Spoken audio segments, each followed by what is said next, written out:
My name is Elizabeth Dimaculangan. I'm 42 years old.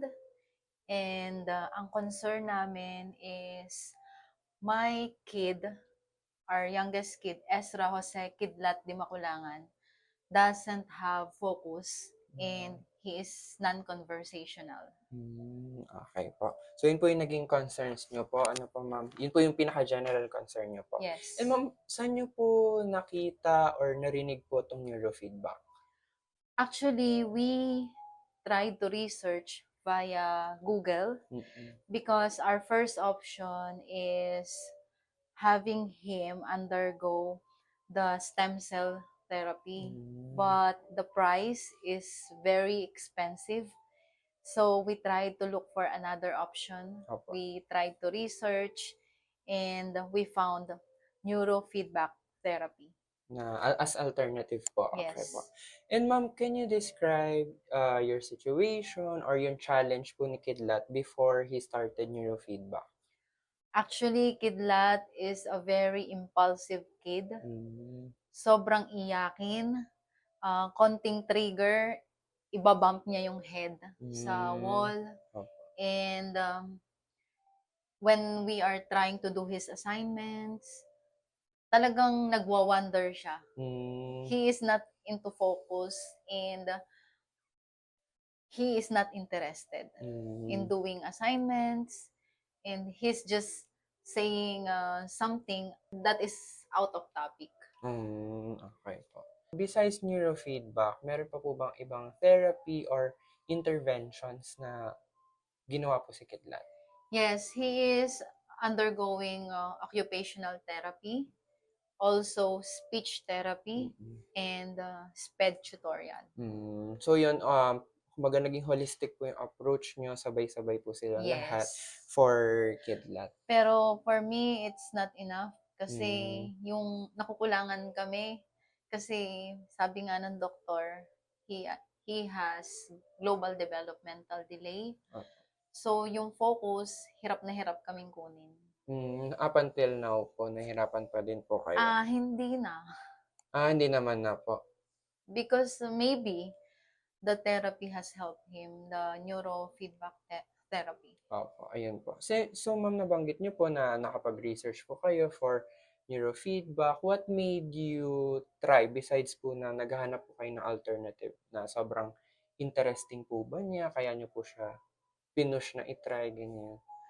Actually, over the years, we are also trying to research about the situation, the condition of Kidlat. He has ASD, Autism Spectrum Disorder. So it's level 2 as per the doctor. And we tried to research, and it is discussing about brain waves. So one of the reasons for those kids who has such condition is problem with the brain waves. And when we saw neurofeedback therapy, it's focusing on the brain waves. Opo. So before neurofeedback, we are doing some holistic approach like playing some music for the brain to help with the brain waves, but it's not enough. It's not, hindi po talaga siya, hindi niyo Yes, po gano'n kasi nakikita yung progress yes. na Maybe there's a little help with relaxation, but when it comes to the focus itself, it's really hard. Opo, hindi po talaga siya nag-i-improve sobra. Okay po. Yes. And ma'am, how was your experience naman po with neurofeedback itself compared to all the other interventions? Luckily, we saw positive results for Kidlat because, of course, for us, it's a gamble because it's the first time to try. But we told ourselves that nothing will be lost if we are going to try it. So we tried, and yeah. Yeah, so for you, it luckily worked naman It po. worked. On the first week, we saw an improvement in terms of relaxation. The jittering it has lessened because he is so malikot. Mm. So he keeps on moving. The attention span is just maybe one Maya-maya, minute, yes, and later on, oh, gagalaw na he po will siya. roam around. Let's do your assignment. No, Opo, he can't do it. opo, He will just roam around or opo, wander. Yeah, yeah, no focus. But opo, with that 1 week, we saw positive result. He is more relaxed. opo. And as you go on with the sessions po, what other significant improvements po talaga yung mga nakita niyo, especially from yung mga everyday na ginagawa po ni Kitlat? He was able to answer question what, where, who. Yan. Because before, he doesn't know how to answer Mm. questions. He is non-conversational. He's just like a blank paper. Just like that. And he was able to read now. And the Okay. writing, it really improved a lot.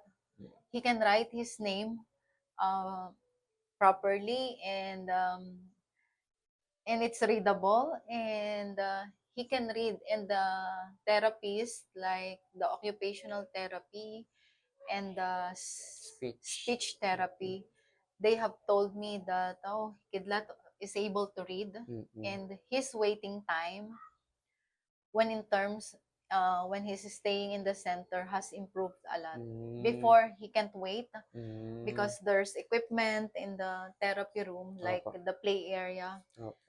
Before, he will not wait for the other kids to Mm. finish. Now he is waiting for his turn. So the Hmm. patience has prolonged and Hmm. has improved. Nag-improve po talaga. How about his attention talagang When making assignments at home, he is really focusing. na rin? And also, the good thing, when he came from school, he initiates in Hmm. doing his assignment. So Assignments. he will not wait for us. He will get his workbook, and he will Start make, doing his yes, assignment. start doing his assignment. Yeah, it's very good to hear naman po this positive improvements, ma'am. And Yes. if we may ask, would you recommend your feedback to other parents, to other guardians that may have the same problem as yours? Of course, because for me, this is new.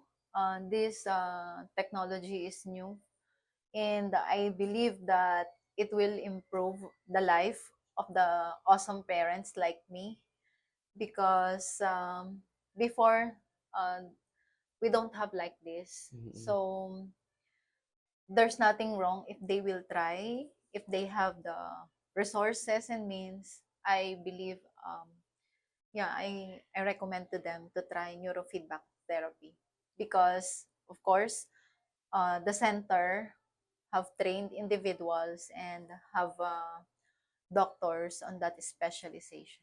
Yeah. So that's it, ma'am. Thank you very much for this interview.